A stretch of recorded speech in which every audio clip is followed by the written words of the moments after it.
बिस्मिल्लाहिर्रहमानिर्रहीम dear students, अस्सलाम वालेकुम। आप देख रहे हैं mathematics learning with Abid Ali और मैं हूं आपका teacher Abid Ali. Class 10th chapter number 17 sets and function continue है और आज इस सिलसिले का छठा लेक्चर मौजूद है जिसमें हम अपनी एक्सरसाइज नंबर 17.2 को स्टार्ट करेंगे। एक्सरसाइज नंबर 17.2 का जो क्वेश्चन नंबर 1 है उसके मुताबिक आपसे कहा जा रहा है कि which of the following sets are disjoint, overlapping, exhaustive and sets. बताइए कि ये जो सेट्स आपके पास मौजूद होंगे इनमें से कौन से सेट्स डिसजॉइंट सेट्स हैं, कौन से सेट्स ओवरलैपिंग सेट्स हैं, कौन से सेट एग्जॉस्टिव होंगे और कौन से सेट्स सेट होंगे। तो हम पहले एक काम ये करते हैं कि इन तमाम सेट्स को समझ लेते हैं और उसके बाद फिर अपनी वर्किंग को स्टार्ट करते हैं। मिसाल के तौर पे सबसे पहले हम डिसजॉइंट सेट की बात करते हैं। डिसजॉइंट सेट बेसिकली हमारे पास दो ऐसे सेट्स होते हैं जिसमें कोई भी चीज़ कॉमन नहीं होती। मिसाल के तौर पर सेट ए आपके पास आ गया 2, 4, 6 और फिर सेट बी को आप कंसीडर कर लें कि सेट बी आपके पास मौजूद है 1, 3, 5, 7, 9। 2, 4, 6 की अगर हम बात करें तो 2, 4, 6 इवन नंबर्स को रिप्रेजेंट कर रहा है। 1, 3, 5, 7, 9 ये ऑड नंबर्स को रिप्रेजेंट कर रहा है। इट्स मीन दैट के इन दोनों सेट्स के अंदर किसी भी किस्म की कोई सिमिलैरिटी मौजूद नहीं है। जब इन दोनों सेट्स के अंदर कोई सिमिलैरिटी मौजूद नहीं है तो इसका मतलब ये हुआ कि ये दोनों सेट्स क्या कहलाएंगे, डिसजॉइंट सेट्स कहलाएंगे। ठीक है जी। डिसजॉइंट सेट्स के बाद फिर हमारे पास आते हैं ओवरलैपिंग सेट्स। ठीक है जी, हमारे पास कौन से सेट्स आते हैं, ओवरलैपिंग सेट्स। अब ओवरलैपिंग सेट से क्या मुराद है, मिसाल के तौर पे मैं यही वाला सेट उठा देता हूँ, सेट ए 2, 4, 6 और अब मैं इस सेट बी के अंदर एक चेंज ये लेकर आता हूँ कि 1 के बाद मैं इंक्लूड कर देता हूँ 2 को और बाकी के तमाम एलिमेंट्स में एज इट इज रखता हूँ। अब अगर मैं देखूँ तो इन दोनों सेट्स के अंदर एक सिमिलैरिटी हो गई और वो सिमिलैरिटी ये हो गई कि 2 दोनों जगह पर मौजूद है। 2 दोनों जगह पर मौजूद होने का मतलब ये होगा कि इन दोनों में एक एलिमेंट जो है वो कॉमन हो गया है। दो ऐसे सेट्स जिसमें कम से कम एक एलिमेंट दोनों सेट के अंदर मौजूद हो उसे हम ओवरलैपिंग सेट कहेंगे। इसमें एक बात का ख्याल रखना होता है हमें कि जो पहला सेट हो वो दूसरे सेट का या दूसरा सेट जो हो वो पहले सेट का सबसेट नहीं होना चाहिए। ठीक है जी। अगर ये सबसेट्स हो जाएंगे तो फिर वो ओवरलैपिंग के हवाले से काउंटेबल नहीं होंगे। इसके बाद फिर हमारे पास तीसरी टाइप मौजूद है जिसे हम कहते हैं एग्जॉस्टिव। ठीक है जी। अब एग्जॉस्टिव सेट को समझने के लिए या एग्जॉस्टिव को समझने के लिए हम अपनी किताब का सहारा लेते हैं ताकि आपके कॉन्सेप्ट जो हैं वो ज़्यादा बेहतर तरीके से क्लियर हो सकें। किताब के अंदर हमारे पास जो है इसकी डेफिनेशन मौजूद है और कहा यह जा रहा है कि if 2 sets A and B are subsets of universal set, अगर 2 सेट्स ए और बी यूनिवर्सल सेट्स के सब सेट्स हों then A and B are called exhaustive set. ठीक है जी। ए और बी क्या कहलाएंगे, एग्जॉस्टिव सेट कहलाएंगे। और इसकी मिसाल आपके सामने दी हुई है कि 1, 2, 3, 4 एक सेट ए मौजूद है, बी सेट आपके पास मौजूद है 1, 3, 5 और यूनिवर्सल सेट आपके पास मौजूद है 1, 2, 3, 4, 5। अगर आप ए और बी का यूनियन मालूम करेंगे तो आपके पास यूनिवर्सल सेट हासिल हो जाएगा। यूनिवर्सल सेट हासिल होने का मतलब ये क्या कहलाएगा, एग्जॉस्टिव। ठीक है। इसी तरीके से सेल की अगर हम बात करें तो कहा जा रहा है कि if A and B are 2 non empty subsets of universal set. Non empty यहाँ पे मेंशन कर दिया गया है, यानी ए और बी इन दोनों सेट में से कोई भी सेट एम्प्टी सेट नहीं होना चाहिए।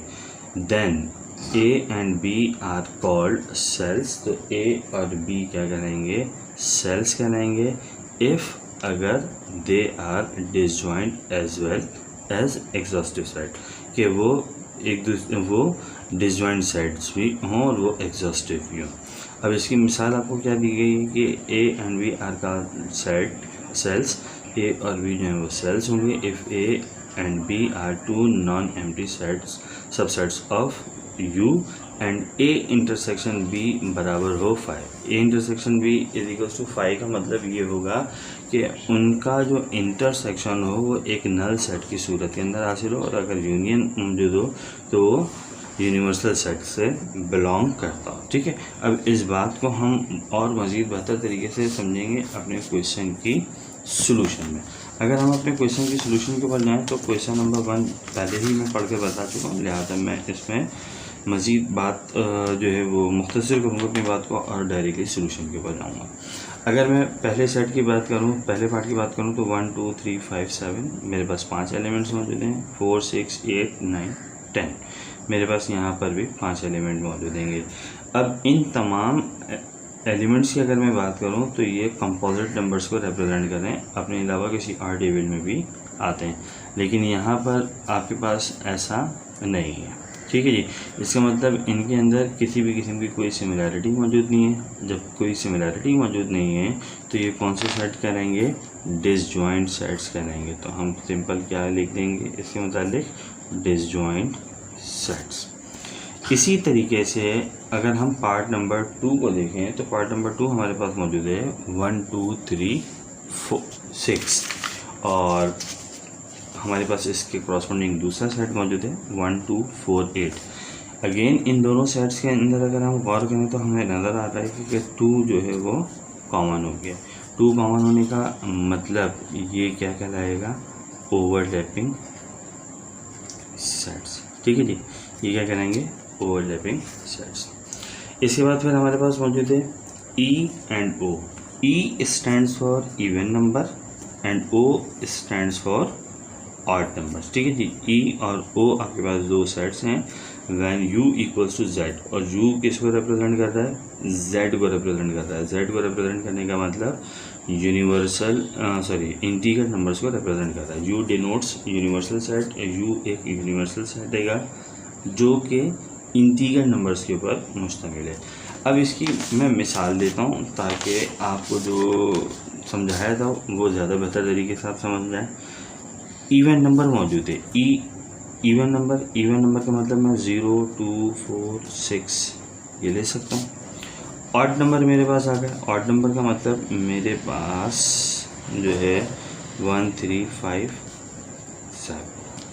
पहले मैं इनका इंटरसेक्शन मालूम करता हूँ। अगर मैं इन दोनों का इंटरसेक्शन मालूम करूँ तो देखें इंटरसेक्शन में हम दो सेट्स में कॉमन नंबर को बाहर निकालते हैं और यहाँ पर कोई भी नंबर कॉमन नहीं है। कोई भी नंबर कॉमन ना होने का मतलब ये होगा कि इसका जो आंसर होगा यानी इंटरसेक्शन होगा वो नल सेट होगा, यानी क्या हो जाएगा? 5 हो जाएगा। ठीक है, साथ साथ अगर मैं इन दोनों का यूनियन मालूम करूं तो देखें यूनियन कुछ इस तरह से मालूम किया जाएगा। पहले हम इसको इस तरह से बयान कर देते हैं। यूनियन के अंदर हम दो साइड्स को मिलाकर लिखते हैं और नंबर तरतीब से लिखे जाते हैं। तो 0 1 2 3 4 5 6 और 7। अब ये तमाम के तमाम नंबर्स कौन से हैं? इंटीजर नंबर्स देंगे। ठीक है जी, और यहाँ पे आपको क्या बताया गया था कि यू किसको रिप्रेजेंट करेगा? यूनिवर्सल सेट इंटीजर नंबर्स को रिप्रेजेंट कर रहा है। ये तमाम के तमाम इंटीजर नंबर्स भी होंगे, पॉजिटिव इंटीजर नंबर्स होंगे। लेकिन अगर आप इसकी बात करें तो यहाँ पर आपके पास 5 सेट हासिल हो चुका है। 5 सेट हासिल होने का मतलब ये किसको रिप्रेजेंट करेगा? सेल को रिप्रेजेंट करेगा। तो यहाँ पर आप क्या लिख देंगे? सेल्स। ई और ओ यानी इवन और ऑड जो हैं वो बेसिकली सेल्स हैं। इसी तरीके से natural and whole, N stands for natural and W stands for whole number. N और डब्ल्यू आपके पास मौजूद है when U equals to x/x belongs to integer numbers. Again integer numbers आ गए and x greater than is equals to 0 और ये क्या होगा, 0 से बड़ा और 0 से छोटा नंबर होगा। सबसे पहले तो मैं मिसाल लेता हूँ। नेचुरल नंबर की अगर मैं बात करूँ तो नेचुरल नंबर मेरे पास होते हैं 1 2 3 4 सो ऑन, ठीक है जी।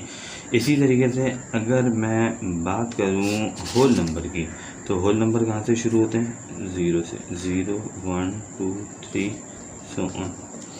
अब मैं अगेन नेचुरल और होल नंबर का यूनियन मालूम करूँ। अगर मैं इन दोनों सेट्स का यूनियन मालूम करूँ यानी दोनों सेट्स को मिला कर लिखूँ, तो इस तरह से मैं लिखूँगा वो 0 1 2 3 4 5 सो ऑन।